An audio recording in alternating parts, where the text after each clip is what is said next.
The year 2022 is coming to an end. Only a little over a year and a half old, the PlayStation 5 has already seen its fair share of truly outstanding titles. Unfortunately, there have been some disappointments as well. We've compiled the absolute worst games to date and determined by Metacritic. LEGO Brawls. The majority of the time, LEGO video games are excellent. A fighting game similar to Smash Bros. Called LEGO Brawls is an exception to this rule. The fact that this is merely a port of a 2019 phone game that wasn't very excellent appears to be the biggest issue. This lackluster adaptation of a 3-year-old subpar mobile game was made worse by the publisher's audacity to charge $40 for it. LEGO Brawls on the PlayStation 5. You earned this place on the list. XCL. When one initially read the name of this science fiction themed 3D open world action game, one temporarily believed that some strange XFL game had already been released without your knowledge. Contrary to popular belief, the fairly attractive XCL is ruined by glitches, mediocre gameplay, and annoying technological problems that also impact the PC port. Crossfire X. The game, which was released by Smilegate in association with Remedy Entertainment, received negative reviews for its shoddy graphics and jerky frame rates. Although Babylon's Fall, the third worst game of 2022, is being supported, the game is still receiving content updates. Square Enix and Platinum Games Online role-playing games made headlines for all the wrong reasons. As a result, the game's player count ultimately dropped to single digits, and the average gameplay and title did not attract many players. Square Enix will shut down the game's servers in February 2023 due to its commercial failure. Postal 4, no regrets. Some people will take offense at this low rating and use it as a weapon against the so-called woke critics and journalists around the world. But here's the thing, even if you disregard its nasty, punching down comedy and terrible jokes, what you'll be left with is a terrible shooter that plays like Postal 2, but worse. You'll be playing the open world shooter Postal 4 with its several quests and side quests set in a corrupt city. Additionally, it's a mistake to make a game that is being despised as being inferior to Postal fucking 2. Postal 4's main selling point is, well, the fact that it is in Postal 3. Grand Theft Auto, the trilogy. The trio of universally recognized classics that make up Grand Theft Auto, the trilogy Definitive Edition, should have been the compilation to end all collections. But regrettably, it fell well short of what viewers had grown to anticipate from the show and was actually a rather disturbing portrayal of an otherwise incredible narrative.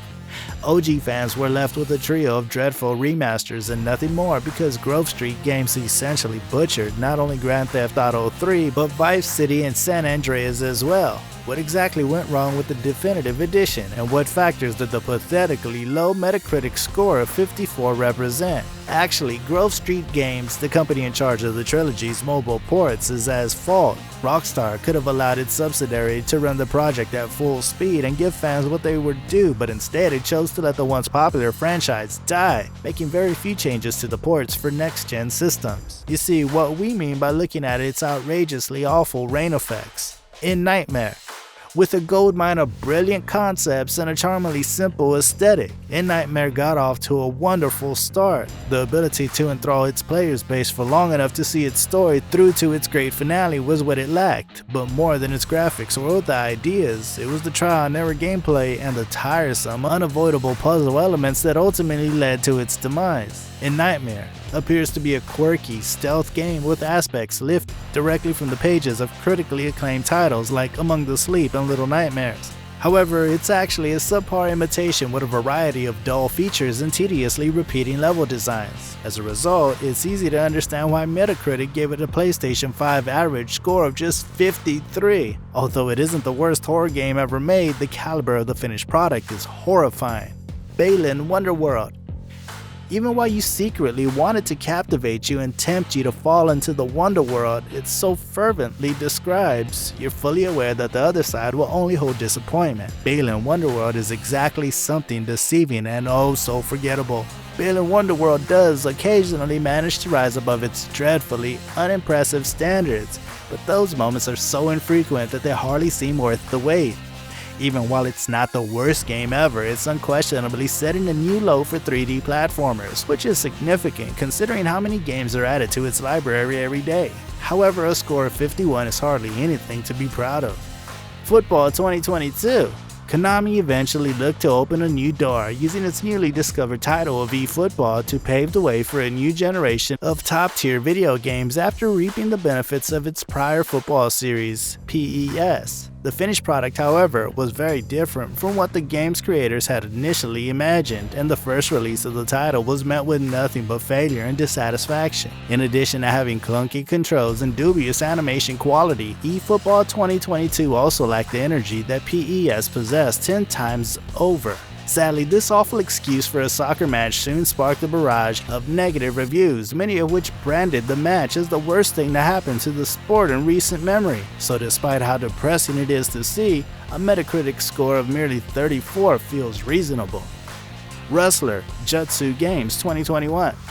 Although it must be said that the sceneries are attractive, the small character sizes on the handheld screen often make it difficult to follow along.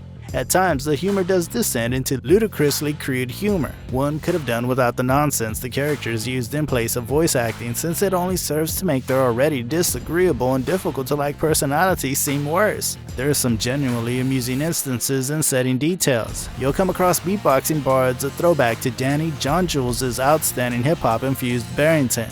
Some of the graffiti is delightfully tawdry and makes fun of flat earthers in a humorous way. The truth is that despite its intriguing premise and hilarious opening clip, Wrestler falls short of expectations. Wrestler could have been a riot if the controls, combat, and organization had been given a little more thought and care, and there had been less dependence on fart and poop jokes. As a result, if you truly want to engage in some top-notch, top-down crime thuggery, we strongly suggest playing through the outstanding GTA Chinatown Wars again. Clid the Snail, Weird Beluga Studios 2021, 58.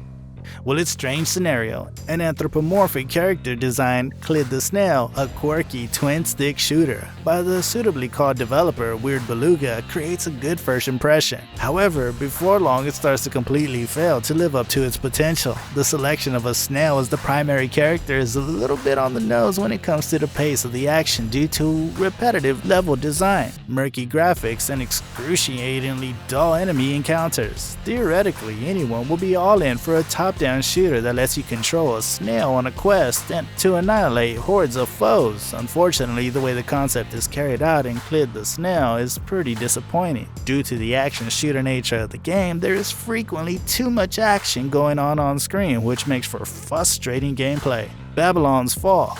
In the live service action RPG Babylon's Fall, you must laboriously hack and slash your way through a strange tower while driving up the numbers. Sadly, the game controls like Jello, and the fighting is frequently a muddle, with everything in between feeling shoddy to unfinished. Knowing that the makers of some of the best action games from the last 10 years are actually getting one of the worst PlayStation 5 games ever is a terrible shame. And yeah, we're talking about the role-playing action game Babylon's Fall by Platinum Games, which received a terrible Metacritic score of just 41 upon release. Babylon's Fall had the potential to be much more than what it was first intended to be in its paper premiere. Unfortunately, it was instantly forgettable and one of the most offensive live service games to ever be released on the system due to its dull gameplay and lack of challenge. And to think, Bayonetta and Nier Automata were created by the same studio.